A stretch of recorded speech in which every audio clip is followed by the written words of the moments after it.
안녕하십니까. 사연을 들어주실 청취자 여러분들께 인사를 먼저 올리고 시작하겠습니다. 저는 30대 후반에 접어든 여자 사연자로서 평소에 이런 썰들을 좋아해서 자주자주 듣고 즐기고 있었습니다. 그러다가 문득 저에게 있었던 일도 사연으로 한번 올려보면 어떨까 싶어서 이렇게 타이핑을 치기 시작했습니다. 저희 집에 일어난 큰 사건을 한번 재미나게 풀어보도록 하겠습니다. 저희 집에는 이상한 가훈이 하나 존재합니다. 그건 바로 가족들끼리는 모든 걸 나눠야만 한다는 가훈이자 법칙이죠. 그 법을 무시하는 날에는 아주 무시무시한 엄벌이 내려지곤 했습니다. 뭐 말로만 보면 그게 뭐 어때서? 당연한 거 아니야? 하는 생각을 하실지도 모르겠습니다만 실상은 늘 상상 그 이상이었습니다. 우리 아버지께서는 항상 가족들끼리는 콩 한쪽도 나누어야 한다고 하셨고 그 콩 한쪽이라는 게 얼마나 사소한 것인지 알게 된 건 제가 고등학생 때였습니다. 당시에 저를 좋아하던 같은 반 친구가 발렌타인데이 때 저에게 초콜릿을 선물로 주었습니다. 값이 꽤 비싸서 평소에는 사 먹을 수 없는 한 알씩 금박 포장이 된 초콜릿이었습니다.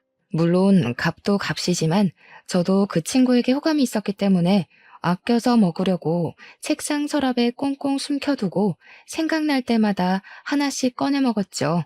그런데 제 여동생이 그 초콜릿을 보고는 저에게 하나만 달라고 졸랐었어요.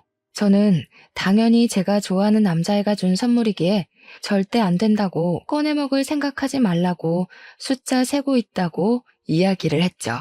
근데 제 동생은 그게 엄청 먹고 싶었는지 엄마에게 가서 그 초콜릿 하나만 사달라고 조르기 시작한 거예요. 엄마는 귀찮아서 언니한테 하나 달라고 하라고 이야기를 했고요. 동생이 징징거리면서 언니가 안 준다고 했다고 우는 소리를 내니까 아버지께서 방에서 나와서 큰 소리를 치셨습니다. 가족끼리 콩 한쪽도 나눠 먹어야 하는 것인데 그깟 초콜릿이 뭐라고 동생에게 나눠주지 않는 거냐고요. 제 방으로 들어와서 서랍이란 서랍은 다 뒤지시더니 제가 소리를 지르는데도 그 초콜릿을 찾아서 가족들끼리 나누자고 하시더군요. 제가 받은 선물인데 고작 7개 남았는데 저를 한 개 덜렁 주고는 자기들끼리 2개씩 나눠서 입에 까놓는 게 아니겠습니까? 제가 어이가 없어서 막 울었더니 아버지께서 저에게 울그락불그락한 얼굴로 가족끼리 나눠 먹는 게 그렇게 곶감냐고 하시더라고요. 가족들에게 베풀면 나중에 네 복으로 돌아온다고 당당하게 말하시는데 저는 그것도 제 마음에 폭력을 휘두른 것이란 생각이 들었습니다. 마음에 든 멍은 빠질 생각을 하지 못했고 자연스럽게 아버지와 거리를 두게 된 큰 사건이었죠. 저희 아버지는 사업을 하시는 소위 말하는 잘 나가는 사장님이었습니다.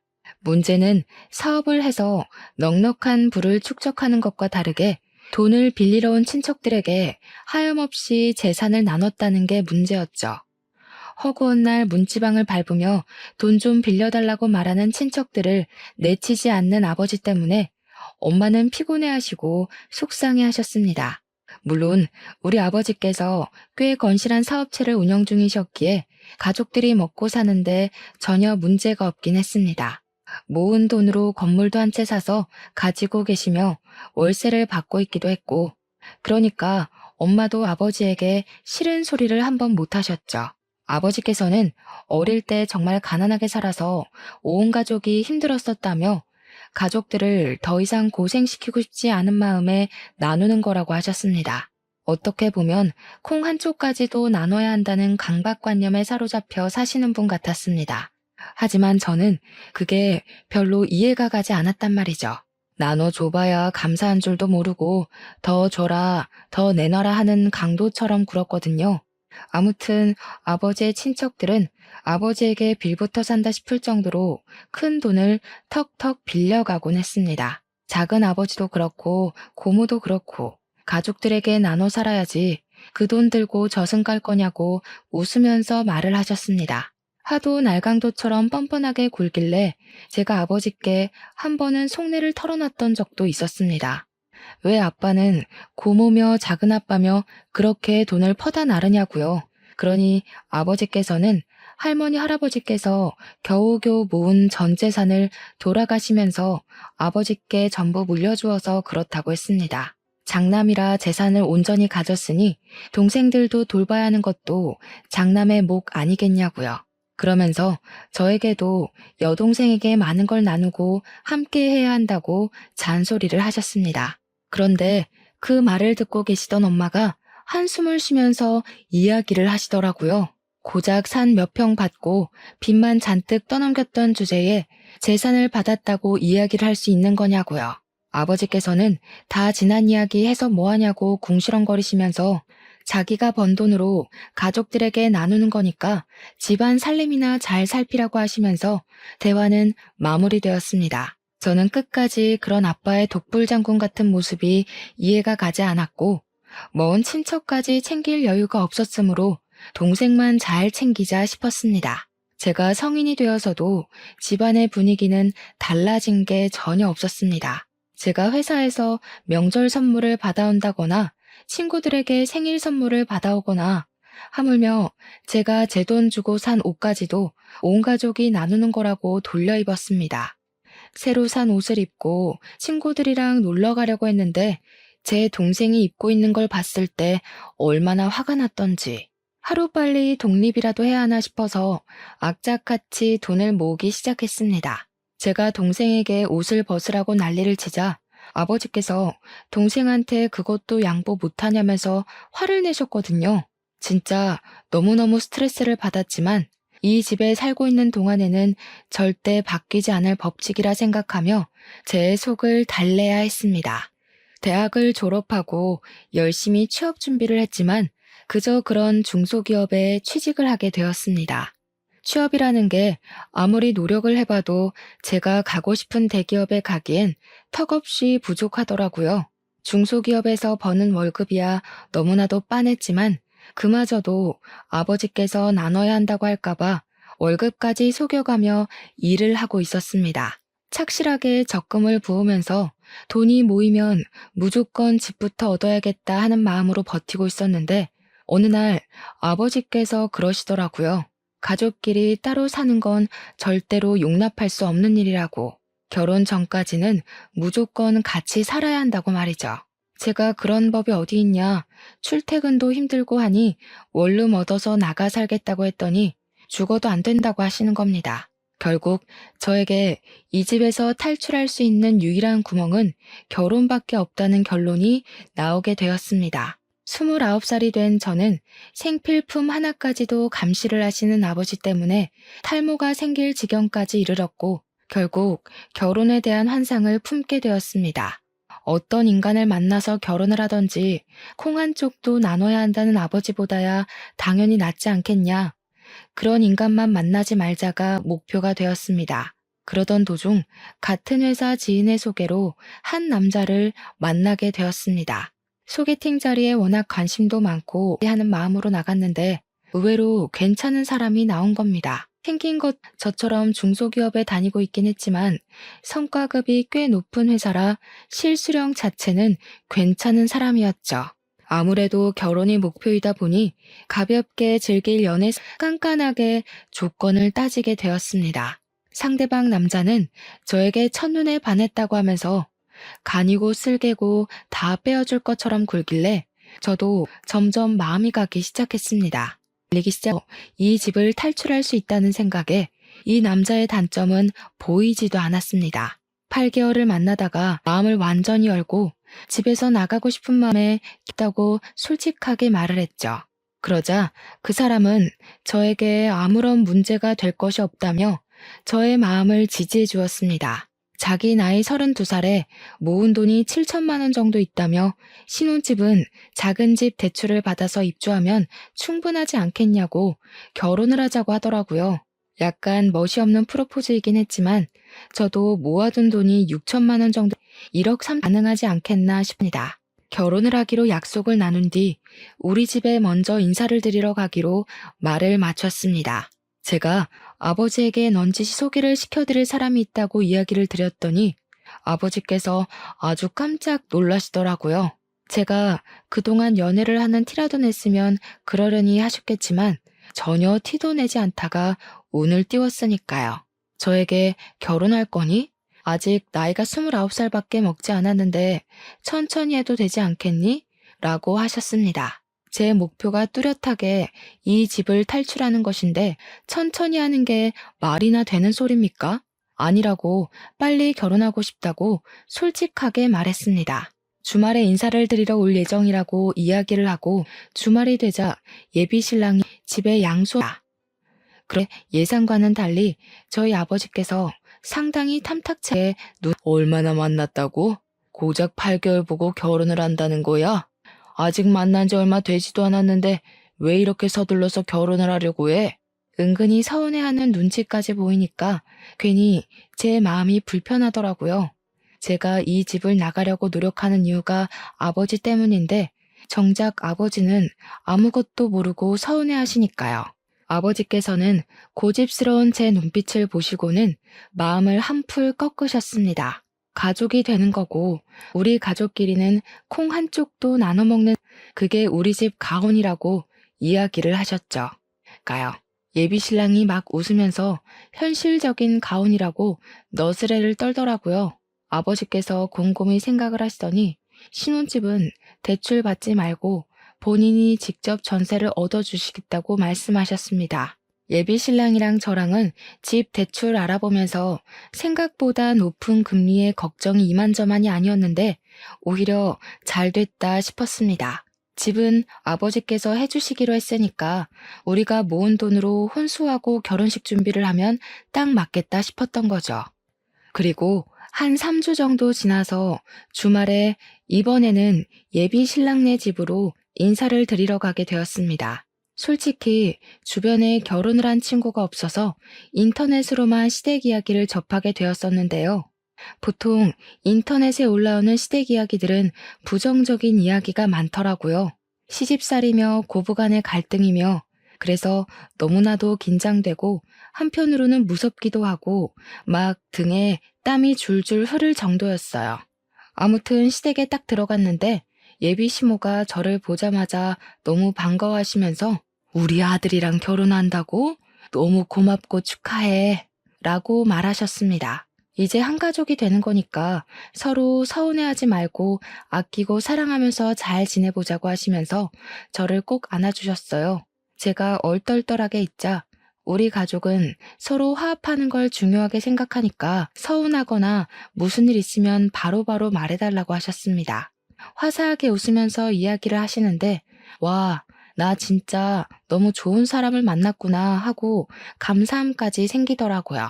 시모 얼굴이 정말 곱고 엄청 선하게 생긴 이미지여서 저는 너무너무 좋다고 앞으로 잘 지내고 싶다고 인사를 드렸어요.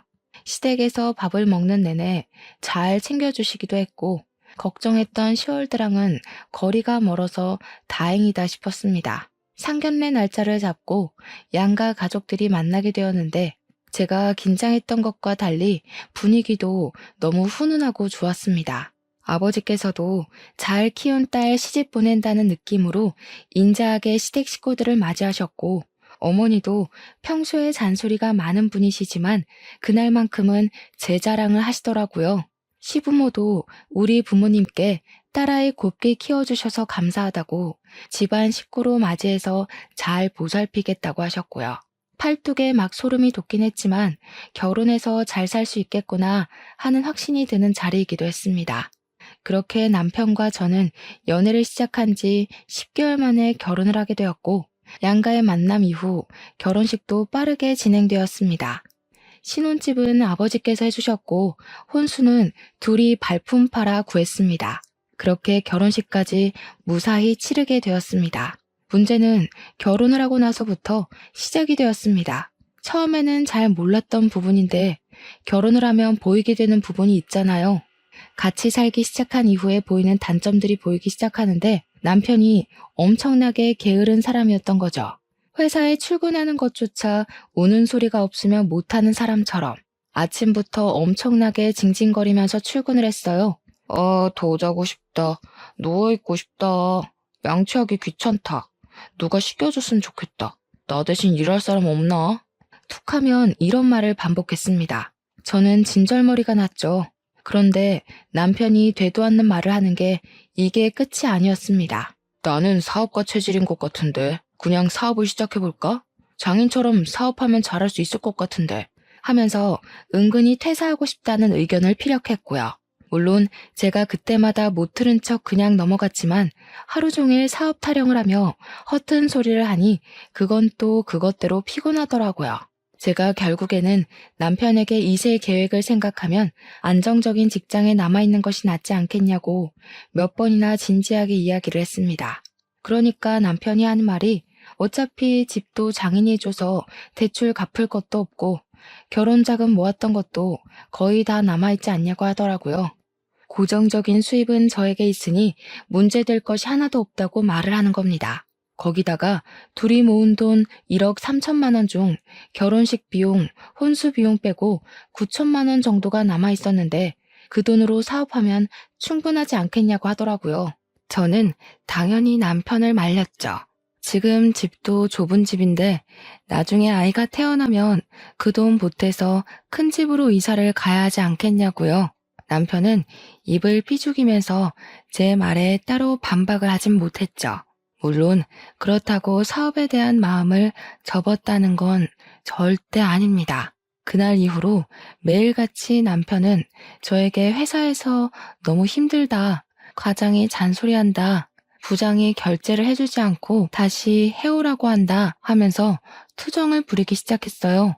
제 피를 말려서라도 퇴사를 해야겠다는 목표를 잡은 것인지 결혼한 지 3개월 만에 남편의 징징거림에 짜증이 막 솟구치더라고요. 제가 든든한 방패막이 남편을 얻은 건지 3살 먹은 아이를 얻은 건지 헷갈릴 지경이었죠. 더 큰 산은 바로 시댁이었습니다. 남편이 시댁에 가서 회사 그만두고 싶다, 사업을 한번 해봤으면 좋겠다 하면서 장황하게 별 볼 일 없는 사업 계획을 포장해서 말했더라고요. 근데 남편의 사업 아이템이라는 게 이렇다 할 아이디어가 있는 것도 아니었거든요. 그냥 중국에서 저렴한 홈카메라 같은 걸 사와서 국내에서 라벨링만 새로 해서 펫 전용 홈카메라로 둔갑해서 팔겠다는 거였어요. 또 허튼 소리 시작했다 싶어서 가만히 있었는데 시댁에서 글쎄 아이디어가 너무 좋은 것 같다면서 한번 해보라고 부추기는 거예요. 제가 놀래서 정색을 하고 시댁 식구들에게 저거 해서 얼마나 벌겠냐고 그냥 회사 다니는 게 최고라고 이야기를 했죠. 그런데 시모가 전혀 예상치 못한 답변을 하셨습니다. 우리 아들이 스트레스를 받아서 죽겠다는데 너는 내조를 더 열심히 할 생각을 해야지. 갑자기 저를 확 흘겨보면서 이야기를 하시는데 결혼 전에 봤던 인자한 시모는 제 앞에 없더라고요. 저도 순간 짜증이 나서 지금 이렇게 말리는 게 내조하는 거라고, 그리고 맞벌이 부부 사이에 아내가 남편 내조해야 된다는 법이 어디 있냐고 대들었죠. 그러니까 시모가 갑자기 기가 차다는 듯이 우리 아들 밥은 잘 챙겨주고 있는 거 맞냐고, 우리 아들 살이 쏙 빠졌다고 하면서 혀를 끌끌 차더라고요. 언제는 서로 서운한 일 만들지 말고 잘 살아보자고 그러더니 저도 기가 차더라고요. 다른 내용은 싹 무시하고 사업은 절대 안 된다고, 이런 걸로는 먹고 살기 힘들다고 이야기를 하고 마무리를 했죠. 아니, 마무리를 했다고 생각을 했죠. 사업 타령한 지 6개월쯤 지나서 남편이 대뜸 자기 사표를 냈다고 이야기를 하는 겁니다. 제가 미친 거 아니냐고 갑자기 사표를 던지고 오는 게 어디 있냐고 하니까 남편이 한숨 푹 쉬면서 회사에서 일이 있었다고 하더라고요. 거래처 대금 정산을 하느라 전표를 관리하는데 금액에 큰 구멍이 생겼다는 겁니다. 과장이랑 같이 목욕탕을 가고 회사 돈으로 비싼 밥을 사 먹고 했는데 영수증을 따로 챙기지 못한 게 한두 건인 줄 알았더니 엄청나게 많았던 거죠. 뻔뻔한 남편은 회사에서 잘리기 전에 먼저 실업급여라도 신청해 보려고 사표를 냈다고 이야기를 하더라고요. 제가 기가 막혀서 지금 회사 돈을 가지고 네 돈처럼 막 썼다고 이야기하는 거냐고 하니까 입을 꾹 다물고만 있었습니다. 미친 거 아니냐고, 회사에서 소송이라도 들어오면 어떻게 할 거냐고 하니까 그니까 사표 내는 걸로 마무리했다고 하면서 오히려 큰 소리를 내는 겁니다. 진짜 속이 터져나갈 것 같아서 사표 내놓고 실업급여는 어떻게 받을 거냐고 하니까 눈만 멀뚱멀뚱 뜨더라고요. 그러면서 뭐라는 줄 아세요? 회사 그만두면 자동으로 실업급여 나오는 거 아니냐고 미친 소리를 하더라고요. 제가 기가 막혀서 그냥 할 말이 쏙 사라지더라고요. 앞으로 뭐 해 먹고 살 거냐고 물어보니까 글쎄 하는 말이 당신이 벌어오는 돈으로 우리 둘이 못 살겠어? 하면서 드디어 본론을 꺼내더군요. 9천만 원 남아있는 통장 자기한테 주면 사업 한번 제대로 시작해보겠다고요. 자기가 무슨 수를 써서라도 그 돈 다시 채워 넣을 테니까 믿어달라고 하면서 저를 설득하기 시작했습니다. 저는 당연히 안 된다고 딱 잘라 이야기를 했는데 시모한테 그것조차 일렀는지 다음날 시모가 우리 집에 찾아온 거예요. 저한테 그깟 돈이 뭐가 중요하다고 남편 길을 죽이냐고 하면서 집안을 쓱 둘러보더니 소리를 치시더라고요. 집안 꼬라지가 이게 뭐니 정말? 집 청소 좀 해야겠다. 주말이라고 늘어질 생각하지 말고 반질반질하게 쓸고 닦으란 말이야. 수건은 삶아서 쓰는 거 맞니? 우리 아들 피부가 예민해서 세탁을 잘해야 돼. 요즘은 세탁기가 삶아주는 것도 다 해요. 세탁기로 해봐야 직접 끓여서 삶는 거랑 같겠니? 당장 수건부터 삶아라. 수건 삶고 난 다음에 속옷도 삶고 청소기만 돌리지 말고 물걸레질까지 하고. 우리 아들 미세먼지에 약한 거 몰라서 그래? 그리고 냉장고에 먹을 것도 하나 없더라. 그러니까 우리 아들 살이 빠지지. 집안 살림 하나하나를 들춰보면서 잔소리를 하는데 저도 그냥 넘어가면 안 되겠다 싶더라고요. 시모한테 집안 살림 하나하나 간섭하시면 서운하다고 하니까 시모가 눈을 치켜뜨면서 지금 자기한테 뭐라고 했냐고 다시 말해보라고 성을 내더라고요. 결혼 전에 보여줬던 모습은 어디 가고 저한테 언제는 화합하면서 잘 살아보자고 하더니 너무 일방적으로 나오는 것 아니겠어요? 저도 화가 나서 시모한테 너무 간섭이 심하다고 궁시렁거렸더니 어디 시모한테 말대꾸를 하냐며 노발대발했죠. 내가 이 정도 간섭도 못하니? 우리 아들 살림이나 마찬가지인데 라고 하시더라고요. 그러더니 한술 더 떠서 다음 주 주말에 시댁에 와서 살림을 배우고 가라는 거예요. 죽어도 안 가려고 애둘러서 이야기를 했는데 일주일 내내 전화해서는 오라고 오라고 난리를 치길래 어쩔 수 없이 도살장 끌려가는 소마냥 갔죠. 그랬더니 화장실에 들이밀고는 턱을 치켜뜨길래 화장실 청소하라고요? 했더니 욕조를 보라고 하더라고요. 욕조에 이불 빨래가 산더미처럼 들어있는데 그걸 밟아서 빨으라고 시키는 겁니다. 어머님, 요즘 코인 세탁방 같은 데 가면 이불 빨래할 수 있는 큰 세탁기 있어요. 거기서 빨래하는 게 훨씬 편하죠. 어머, 예, 거기 누가 썼는지도 모르는 세탁기에서 이불을 빠는 게 말이 되니? 그리고 이불은 밟아서 빨아야 제대로 빨리는 거다. 그러더니 이불 빨래, 커튼 빨래, 시댁 물걸레질까지 싹 시키더라고요. 밥까지 차리라고 눈짓하는 거 죽어도 못하겠다고 고개 빳빳이 들고 가만히 있었더니 우리 아들 살 빠진 것만 봐도 알만하다면서 갑자기 급발진하시대요. 저도 참으면 안 되겠다 싶어서 어머님이 반찬 좀 해서 가져다 주시면 되겠다고 했죠. 시무랑 저랑 대치하고 있는데 속 없는 남편 놈은 낄낄 웃으면서 자기 엄마 성질 건드리지 말라고 하더라고요.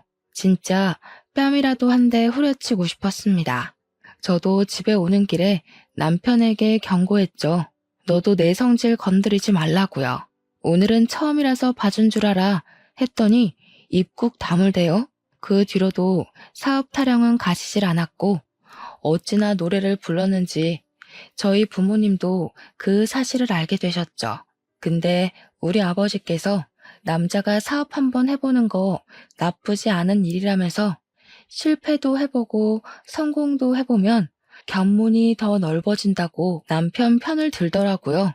사업 한번 해봐, 배짱 한번 보게 하면서 남편의 말에 힘을 실어줬고 결국 저는 두 손 두 발 다 들고 통장을 건넸습니다. 남편은 정말 통장을 받자마자 중국에서 홈카메라를 엄청나게 사들여서 판매를 하기 시작했습니다. 문제는 이게 국내에서 판매를 하려고 하니까 일이 복잡하더라고요. 해킹 문제도 있고 리소스 문제도 있고 뭐 기술적으로 어쩌고 저쩌고 하는데 우리 모질이 남편은 그런 건 하나도 알아보지 않고 일만 버려둔 거죠. 무슨 특허권 문제니 세금 문제니 하는 것들이 하나둘 발목을 잡기 시작했습니다. 사업한다고 일은 다 벌려놓고 돈은 죄다 쏟아부어놨는데 판매는 하나도 못하게 생긴 거죠. 이게 또 국내 휴대폰 어플이랑 연동이 되어야 하는데 중국 제품이다 보니까 호환도 안 되고 온통 중국어로만 설명이 되어 있고 게다가 그 어플을 만든 업체가 고객 정보도 빼가고 해킹도 하고 아무튼 문제가 많은 곳이었던 겁니다. 재고는 빌려둔 창고에 잔뜩 쌓여 있는데 창고 사용료도 어마어마한 거 아시죠? 결국 남편은 한 대도 팔아보지 못하고 물건을 처분해야 했습니다. 공짜로 주변에 뿌리고 팔리지 않으니까 중고 마켓에 나눔을 하기도 하고요. 그게 사업하겠다고 난리를 친 지 3개월 만에 벌어진 일이었고 큰 돈을 탕진한 남편에게 이제 정신 차렸으면 재빨리 취업 준비하라고 했습니다. 그랬더니 남편이 뻔뻔하게도 장인도 실패 한 번쯤은 해봐야 하는 걸 아느냐면서 다른 사업을 생각해둔 게 있대요. 제발 정신 좀 차리라고, 네가 잃은 돈을 생각하라고 우리 재산에 사업을 또 하는 게 말이 되냐 말렸습니다. 그랬더니 이 모질이 남편이 또 시모한테 졸졸 가서 고자질을 한 거죠. 시모가 집에 찾아와서는 실패해서 의기소침해 있는 남편에게 응원은 못할 망정 새 사업하겠다는 거 길을 꺾는 게 말이 되냐고 잔소리를 하더라고요. 왜 우리 애 길을 죽이고 그래요? 애 현실 시모 버전이었습니다. 저에게 삿대질을 하며 이야기를 하길래 열이 받아서 저도 한 소리 했죠. 어머님, 이 사람 애도 아니고 나이 30 중반이나 처먹고 지금 얼마를 해먹은지 아세요? 너 지금 너희 집 잘 산다고 우리 집 무시하니? 우리 집에서 집 턱턱 해주고 그랬으면 우리 아들 무시도 안 했겠지. 여기서 갑자기 집 이야기가 왜 나와요? 네가 우리 아들 기죽이고 주도권 잡으려고 일부러 네 명의로 집 산 거잖아. 우리 아버지께서 해주신 집인데 당연히 제 명의로 해야 하는 거 아닌가요? 신혼집 할 때 시댁에서 100만 원이라도 보탰으면 제가 1% 정도는 공동 명의로 해줬겠죠. 집 산다고 할 때는 고맙다고 낼름 받아먹더니 왜 저한테 공동 명의 운운하세요? 굉장히 어이없는 거 아시죠? 시모가 무슨 할 말이 더 있겠습니까? 그냥 콧김만 뽑으면서 씩씩거리다가 집으로 돌아가셨죠. 남편이 저한테 틱틱거리면서 왜 긁어부스럼 만드냐고 한 소리 하는데 제가 어이가 없더라고요. 남편한테도 경고했죠. 긁어부스럼 만든 게 누군데 내 앞에서 그런 소리를 하냐고. 이 집의 부스럼은 너라고요. 사업한다고 헛짓거리 그만하고 어디든 취업부터 하라고 했습니다. 근데 이놈이 정신 못 차리고 우리 아버지를 찾아가서는 사업을 제대로 해보고 싶다면서 투자를 해달라고 한 겁니다. 가족끼리 당연히 그 정도는 나눠줄 수 있지 하면서도 우리 아버지께서도 이 미쳐넘는 놈한테 1억이나 지원을 해주신 거예요. 아버지께서 가진 건물로 대출을 받아서 해줬다고 하시더라고요. 우리 집 구할 때도 담보대출 받아서 해주신 걸로 알고 있었거든요. 남편은 아버지에게 받은 1억을 가지고 이번에는 미용기기 사업을 시작했고 확실히 미용기기는 반응이 좀 오긴 했어요. 처음에는 중국 제품이라고 사람들이 꺼려하더니 저렴한 가격에 효과도 꽤 괜찮은지 SNS를 통해서 입소문이 퍼지기 시작했습니다. 그 기회를 놓치지 않고 마케팅 업체를 끼고 SNS를 통해서 홍보를 하기 시작했죠. 남편도 처음과 다르게 꼼꼼하게 알아보고 준비했고 공을 들이긴 했어요. 출장도 몇 번이나 다녀왔고요. 그렇게 슬슬 수익이 나기 시작한 남편의 사업은 1년이 지나자 많은 성장을 했고 회사에 다닐 때보다 3, 4배는 더 돈을 벌어오기 시작했습니다. 가끔은 저한테 떵떵거리면서 자기는 사업이 잘 맞을 거라고 하지 않았냐며 큰 소리를 쳤습니다. 물론 그때마다 꼴불견이긴 했지만 저에게 생활비를 줄 때만큼은 왕처럼 모셨죠 뭐. 그렇게 자리를 잡아가고 난 뒤 저는 남편에게 슬슬 아이를 갖자고 말을 하려고 했는데 그때 또 한 번 큰 사건이 터지게 되었습니다. 우리 아버지께서 운영하고 있던 제1공장에서 불이 나면서 기계와 상품 대부분이 손실되어 버린 것이었습니다. 물론 보험이 가입되어 있긴 했지만 관리 미흡으로 인한 전선 노후, 누전이 겹치게 되면서 일어난 사건이라 100% 보험금을 받을 수 없다는 판결이 나온 겁니다. 관리가 덜 된 것에 대한 책임을 져야 한다는 뜻이었죠. 일부러 보험금을 노리고 이 지경이 될 때까지 내버려 둔 거 아니냐면서 보험사에서는 보험금 지급을 거부했습니다. 정해진 날짜까지 물건을 납품도 해야 하는데 공장은 죄다 불탔으니 물건을 맞출 수도 없고 미리 성금을 받은 것도 뱉어내야 하는 마당에 위약금까지 물어야 했습니다. 보험금 일부 수령한 걸로 돌려막기를 하다가 결국에 아버지께서는 건물까지 팔게 되었는데 건물에 끼인 대출까지 일시불로 갚아야만 하는 상황이 되었습니다.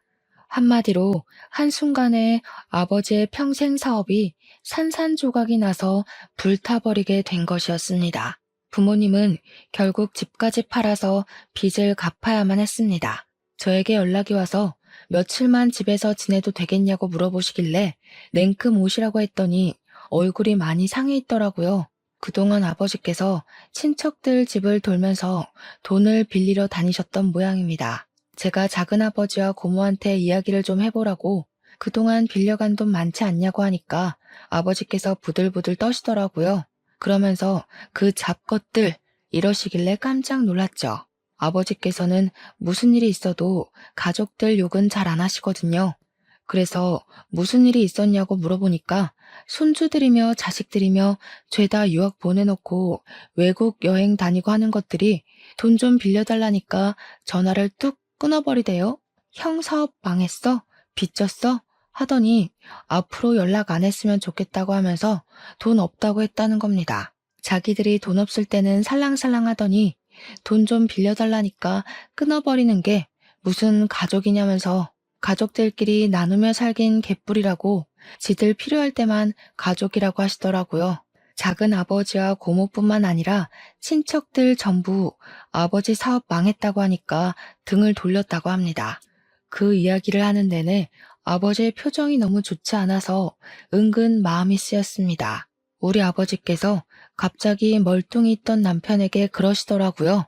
자네 사업 자금 내가 대준 거 알지? 그러더니 본인을 좀 도와줬으면 좋겠다고 넌지시 운을 띄우니까 우리 남편이 얼마나 도와드려야 하는데요? 하고 하더군요.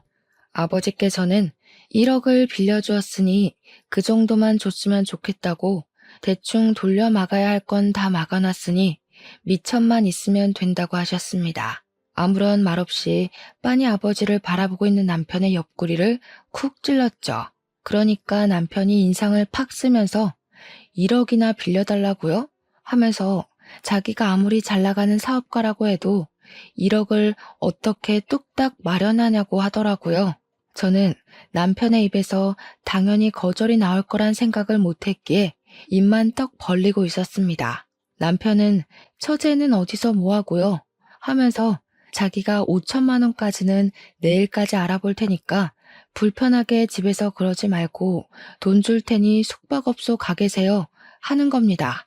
아니, 멀쩡한 집 놔두고 밖에서 자라는 건 무슨 소리입니까? 저는 놀래서 무슨 소리를 하는 거냐고 우리 작은 방에서 주무시면 되지 않겠냐고 남편에게 이악 물고 이야기를 했습니다. 그러니 남편이 뭐라는 줄 아세요? 작은 방에 자기 사업 계획서랑 자료가 다 있는데 뭘 믿고 장인 장모를 거기에 모시냐는 겁니다. 우리 아버지를 쓱 보면서 장인이 자기 사업 아이디어라도 훔쳐가거나 자기 거래처에 무슨 짓을 할 줄 알고 믿냐고 그 말에 제가 얼마나 경악을 했는지 모릅니다. 5만 원짜리 지폐 2장을 건네면서 이 돈으로 나가서 주무시고 배달 음식이라도 시켜 드시라고 선심 쓰듯 이야기를 하는데 와, 사람이 돌겠더라고요. 부모님도 그 돈 받아서 초라하게 집을 나서는데 제가 그냥 계시라고 해도 이 집이 더 불편하다고 나가시더라고요. 현관문이 닫히자마자 열이 받아서 남편한테 바로 달려들었습니다. 야, 네가 사람이냐? 너네 엄마 아빠였어도 이렇게 행동할 거니? 네가 지금 버는 돈이 다 누구 주머니에서 나온 돈인지 알고 하는 행동이냐고. 진짜 어이없네. 내가 5천만 원 구해온다고 말했잖아. 어이없는 건 나지. 받은 건 1억인데 갚는 건 왜 5천만 원이야? 그리고 이 집도 우리 아빠가 해준 집인 거 알고 하는 소리지. 어떻게 집 해준 사람을 밖에서 자라고 내쫓을 수가 있어? 이 집 시세가 얼마나 한다고 그렇게 유세를 떨고 앉았어? 다음에 큰 집으로 이사 가면 그 집은 내 명의로 사던가 해야지. 중소기업 다니면서 돈도 얼마 못 버는 게 자존심은 왜 부리냐? 남편의 말에 저는 얼굴이 점점 굳어갔습니다. 속으로 저를 그렇게 생각하고 있을 줄이야 꿈에도 몰랐죠 뭐. 아무리 그래도 3년이라는 시간을 서로 부대끼면서 살았는데 그런 생각을 하고 있었다는데 충격적이었습니다. 제가 아무 말도 하지 않고 부르르 떨고 있으니까 저한테 5천만 원 주는 것도 감지덕지하게 생각하라고 하면서 지방에 일자리를 알아봐 드리라는 겁니다. 지방에 가서 남의 밭에서 농사 짓는 거 도와주면 돈 좀 벌지 않겠냐고 소일거리나 하시면서 살라고 하라고. 그 나이 먹고 사업은 무슨 사업이야? 라며 짓거리는데 제가 너무 화가 나서 남편의 뺨을 정말 있는 힘껏 때렸습니다. 너 지금 내 얼굴 때린 거야? 세상에 맞고 사는 남편이 어디 있어? 당장 이혼해. 너한테 볼 일 다 끝났고 처가도 망해가서 부담되는 와중에 잘 됐다. 너하고 더 이상 같이 살 이유가 전혀 없으니까 짐 싸서 당장 나가. 이거 미친 새끼 아니야. 이 집 우리 아빠가 내 명의로 해준 집인데 어디서 나가라 말아야? 나가려면 네가 나가야지. 혼수도 거의 내 돈 주고 한 거나 다름없는 거 알지? 네가 사업한다고 남은 돈 다 말아먹었잖아. 내 집에 있는 거 하나도 건드리지 말고 당장 몸만 나가. 알겠어? 그러니 남편이 씩씩거리면서 바로 짐 대충 꾸려서 나가더라고요. 바로 아버지께 전화해서 당장 우리 집으로 오시라 했더니 근처에 계셨는지 바로 오셨습니다.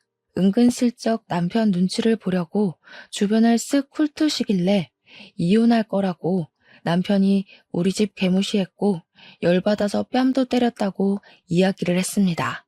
부모님께서 본인들 때문에 벌어진 일이라는 생각이 드셨는지 고개를 숙이고 계시길래 죄 지은 거 없으니 그러지 말라고 말씀드렸죠. 시모가 다음날 우리 집에 찾아와서는 저에게 온갖 개소리를 짓거리면서 감히 자기 아들 뺨 때렸냐고 이렇게는 못 산다고 이혼하라고 하시대요.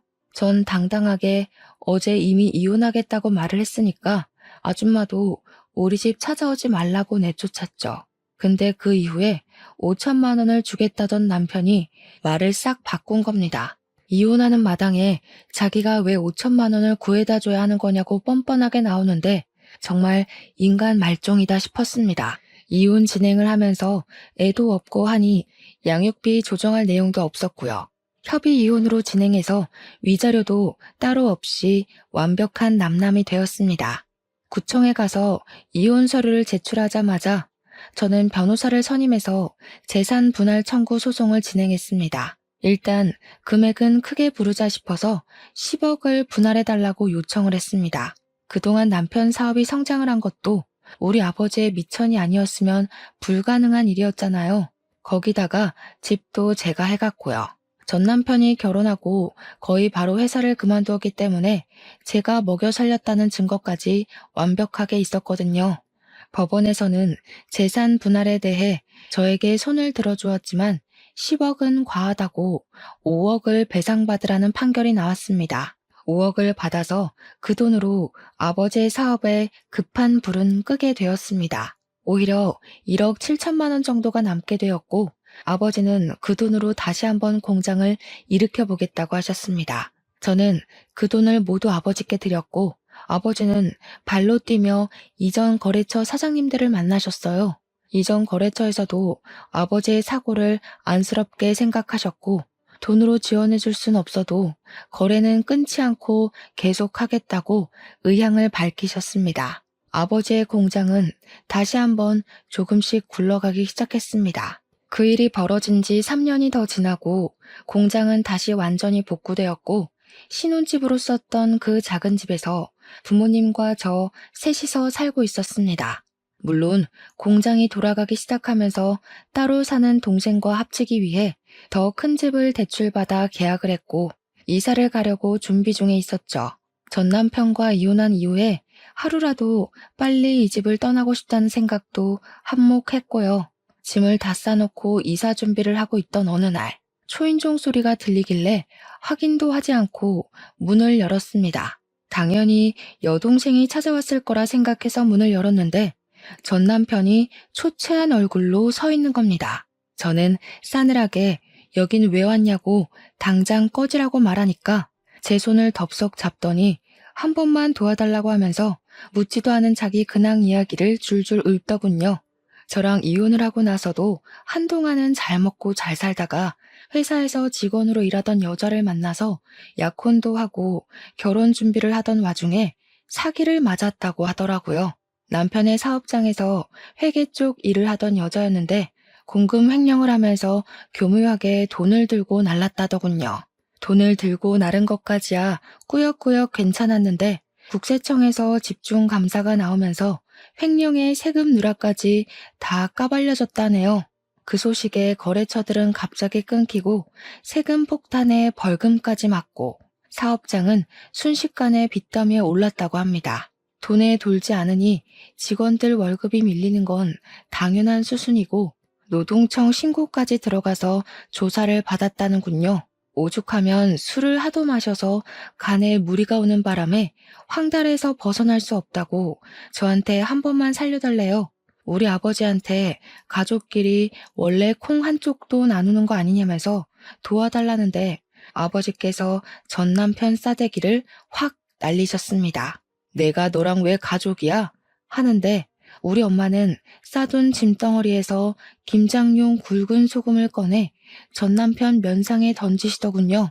전 남편은 소금 맞고 뺨 맞고 멍하게 서 있더니 갑자기 막 울면서 잘못했다고 빌더라고요. 뭐 어쩌라고.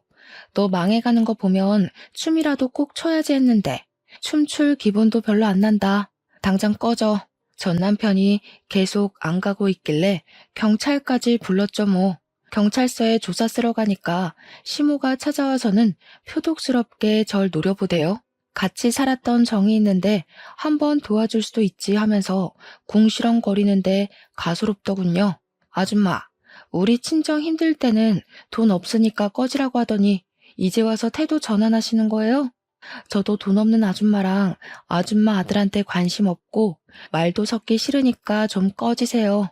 저를 보면서 부들부들 떨고 있는 시모를 가뿐히 무시하고 집으로 돌아왔습니다. 우리 가족은 3일 뒤에 집도 예정대로 이사를 했어요. 간혹가다 이전 집 주소로 우편물이나 택배 배송이 가는 일이 있어서 물건 찾으러 양해를 구하고 살던 집에 찾아가니 집주인이 말해주더라고요. 어떤 남자가 몇 번이나 집에 찾아와서 경찰에 신고를 했었다고요. 전 남편이 제가 이사 간 걸 모르고 찾아간 것 같더라고요. 이혼하고 휴대폰 번호도 바꾸고 집도 이사를 갔으니 이제 더 이상 볼 일 없겠죠. 전 남편이 평생 속죄하면서 살 수 있게 최악으로 살았으면 좋겠어요. 저의 사연은 여기까지입니다. 들어주셔서 감사해요.